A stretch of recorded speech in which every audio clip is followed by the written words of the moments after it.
Assalamualaikum warahmatullahi wabarakatuh.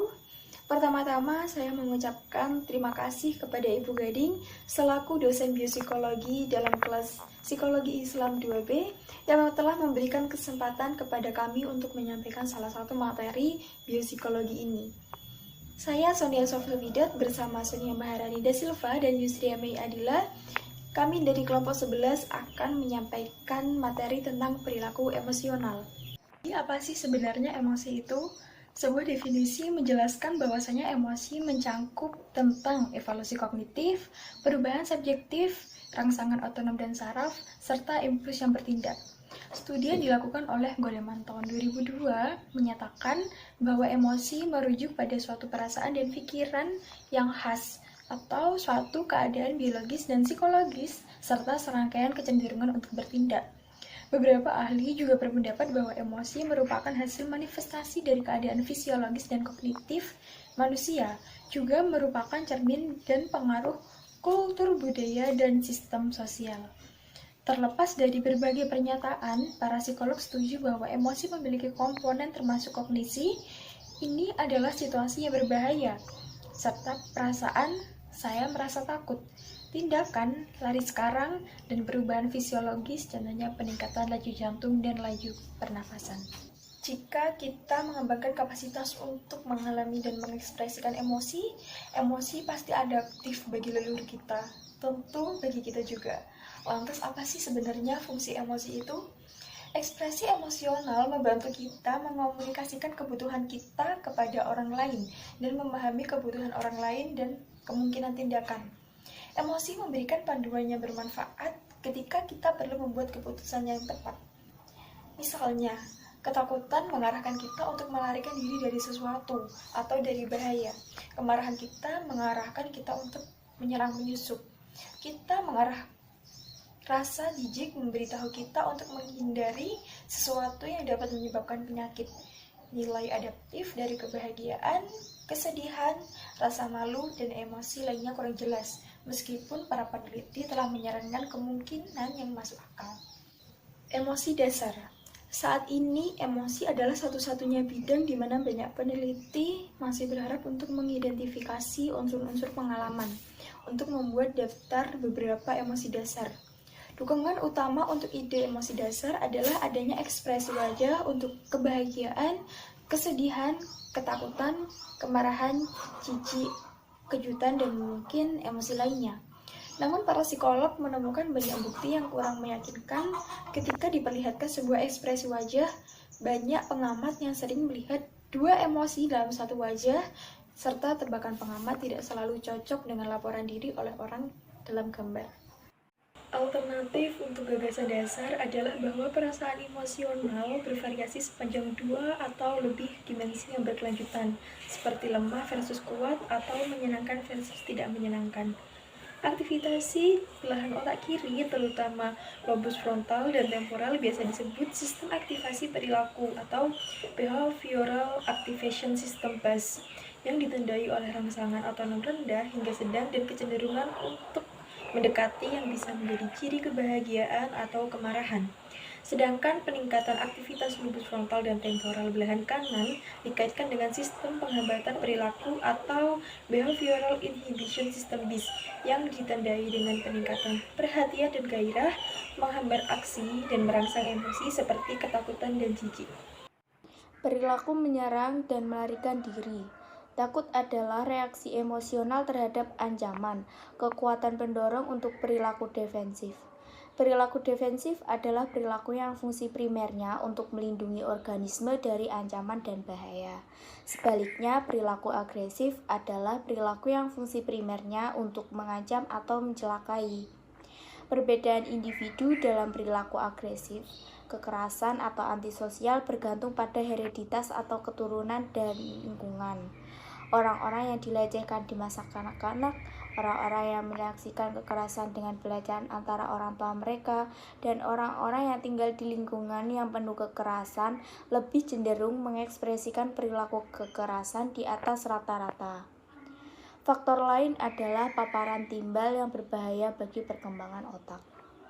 Sebagian besar pertarungan di dunia hewan adalah dilakukan oleh jantan yang bersaing untuk mendapatkan pasangan, dan perilaku agresif mereka sangat bergantung pada testosteron. Demikian pula di seluruh dunia pria lebih sering bertarung daripada wanita, melakukan lebih banyak kejahatan dengan kekerasan, saling meneriaki, dan sebagainya. Selain itu, pria dewasa muda yang memiliki kadar testosteron tertinggi memiliki tingkat perilaku agresif dan kejahatan kekerasan tertinggi.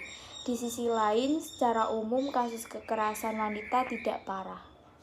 Soma dan kawan sejawatnya telah meninjau literatur penelitian ekstensif tentang testosteron dan agresi. Inilah kesimpulan-kesimpulan utama mereka. Yang pertama, testosteron meningkatkan agresi sosial pada jantan di banyak spesies. Agresi banyak berkurang dengan kastrasi pada spesies yang sama. Yang kedua, pada beberapa spesies, kastrasi tidak memiliki efek pada agresi sosial, dan pada yang lainnya, kastrasi mengurangi agresi selama musim kawin, tetapi tidak pada waktu-waktu lainnya di sepanjang tahun. Ketiga, hubungan antara agresi dan kadar testosteron sulit diinterpretasi karena keterlibatan di dalam kegiatan agresif itu sendiri dapat menaikkan kadar testosteron. Sebagai contoh, hanya dengan bermain-main dengan senjata api saja dapat menaikkan kadar testosteron mahasiswa laki-laki. Yang keempat, kadar testosteron dalam darah, yang menjadi satu-satunya ukuran yang digunakan di banyak studi, bukanlah ukuran terbaik. Yang lebih penting adalah bahwa kadar testosteron di daerah-daerah otak yang relevan. Meskipun studi-studi yang memfokuskan pada kadar testosteron di otak sangat jarang, telah ditemukan bahwa pada beberapa spesies testosteron dapat disintesis di tempat-tempat tertentu di otak dan di tempat-tempat lain. Testosteron, serotonin, dan kortisol. Menurut konsensus yang berkembang, perilaku agresif tidak berkorelasi kuat dengan bahan kimia apapun karena itu tergantung kombinasi. Testosteron, terutama ledakan testosteron yang tiba-tiba, memfasilitasi perilaku agresif, tegas, dan dominan. Serotonin cenderung menghambat perilaku impulsif. Lebih kuat lagi, hormon kortisol menghambat agresi. Kelenjar adrenal mengeluarkan kortisol selama periode stres dan kecemasan, dan kortisol mengarah pada perilaku berhati-hati yang menghemat energi. Menurut Kazen, Quinn, Frankenberg, dan Quirin, kecemasan meningkatkan kadar kortisol, sedangkan kemarahan menguranginya. Ketakutan dan kecemasan. Suara keras yang tiba-tiba menyebabkan bayi baru lahir melengkungkan punggungnya secara singkat, merentangkan lengan dan kaki, serta menangis. Reaksi ini disebut refleks Moro. Informasi pendengaran pertama-tama menuju nukleus koklea di medula, dan dari sana langsung ke suatu daerah di pons yang memerintahkan otot-otot yang tegang, terutama otot leher. Meregangkan otot leher adalah penting karena leher sangat rentan terhadap cedera. Respon amigdala manusia terhadap stimulus visual. Studi menggunakan fMRI menunjukkan bahwa amigdala manusia merespon dengan kuat ketika orang melihat foto yang membangkitkan rasa takut pada foto wajah yang menunjukkan rasa takut atau marah. Amigdala juga dapat merespons rangsangan yang menyenangkan, tetapi hanya ketika tugas membutuhkan perhatian terhadap rangsangan yang menyenangkan, dan bahkan kemudian responnya tidak pernah sebesar rangsangan tidak menyenangkan. Respon amigdala terhadap wajah yang ketakutan muncul dalam waktu yang sangat cepat, hanya 74 milidetik setelah penyajian foto. Lebih cepat daripada respon oleh gyrus fusiform dan area lain yang bertanggung jawab untuk pengenalan wajah. Kerusakan pada amigdala manusia. Orang dengan kelainan genetik langka, penyakit Urbahoid, membuat penumpukan kalsium di amigdala sampai kalsium itu hilang. Dengan demikian, mereka memiliki kerusakan yang luas pada amigdala tanpa banyak kerusakan pada struktur sekitarnya. Amigdala dan ketakutan dipelajari. Pusat amigdala menerima input sensorik dari amigdala lateral dan basolateral. Amigdala mengirimkan keluaran ke inti daerah abu-abu di otak tengah yang menyampaikan informasi ke nukleus di pons yang bertanggung jawab untuk refleks mengejutkan. Kerusakan di mana saja di sepanjang rute dari amigdala ke pons mengganggu ketakutan yang dipelajari yang memodifikasi refleks mengejutkan. Penelitian yang dilakukan kepada SM yang menggambarkan dirinya sebagai orang yang tidak takut, ketika dia melihat 10 klip dari film yang paling menakutkan, dia melaporkan perasaan senang tanpa rasa takut. Peneliti membawanya ke tuk hewan peliharaan unik. Meskipun SM bersikeras bahwa dia membenci ular dan laba-laba, dia senang memegang ular. Dan staf berulang kali harus menahannya dari menyentuh atau menusuk tarantula dan ular berbisa itu. Ketika para peneliti membawanya ke rumah hantu, ia memimpin jalan tanpa ragu, berjalan menyusuri lorong yang gelap. Ketika orang-orang berpakaian seperti monster melompat keluar, orang-orang lain dalam kelompok itu berteriak, tetapi SM tertawa dengan rasa ingin tahu dan menyodok salah satu monster. Berbahaya baginya. Dia ditahan di bawah todongan pistol dan senjata tajam serta telah berulang kali diserang secara fisik.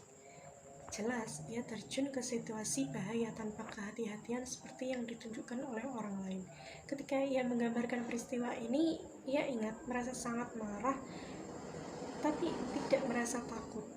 Artinya stres. Hensel mempopulerkan konsep stres, mendefinisikan sebagai respon tubuh yang tidak spesifik terhadap setiap permintaan yang diajukan padanya. Sel menyimpulkan bahwa segala ancaman terhadap tubuh di samping efek spesifiknya mengaktifkan respon umum terhadap stres yang disebut sindrom adaptasi umum, terutama karena aktivitas kelenjar adrenal. Pada tahap awal, alarm kelenjar adrenal melepaskan hormon epinefrin sehingga merangsang sistem saraf simpatik untuk menyiapkan tubuh untuk aktivitas darurat singkat. Kelenjar adrenal juga melepaskan hormon kortisol yang meningkatkan glukosa darah, memberi tubuh energi ekstra, dan hormon aldosteron yang penting untuk menjaga garam darah dan volume darah. Selama tahap kedua, resistensi respons simpatik menurun, tetapi kelenjar adrenal terus mengeluarkan kortisol dan hormon lain yang memungkinkan tubuh mempertahankan kewaspadaan yang berkepanjangan. Tahap ketiga, kelelahan. Selama tahap ini, individu lelah, tidak aktif, dan rentan karena sistem saraf dan kekebalan tubuh tidak lagi memiliki energi untuk mempertahankan respon mereka. Selanjutnya, stres dan sumbu korteks hipotalamus, hipofisis, adrenal. Stres mengaktifkan dua sistem tubuh. Salah satunya adalah sistem saraf simpatik yang mempersiapkan tubuh untuk respon darurat pertarungan atau penerbangan singkat. Sistem lainnya adalah aksis HPA yang terdiri dari hipotalamus, kelenjar hipofisis, dan korteks adrenal. Aktivitas hipotalamus manusia menginduksi kelenjar hipofisis anterior untuk mengeluarkan hormon adrenokortikotropik yang pada gilirannya merangsang korteks adrenal untuk mengeluarkan kortisol yang meningkatkan aktivitas metabolisme, meningkatkan kadar gula dalam darah, dan meningkatkan kewaspadaan. Efek stres pada sistem kekebalan. Respon stres yang berkepanjangan menghasilkan gejala yang mirip dengan depresi dan melemahkan sistem kekebalan tubuh.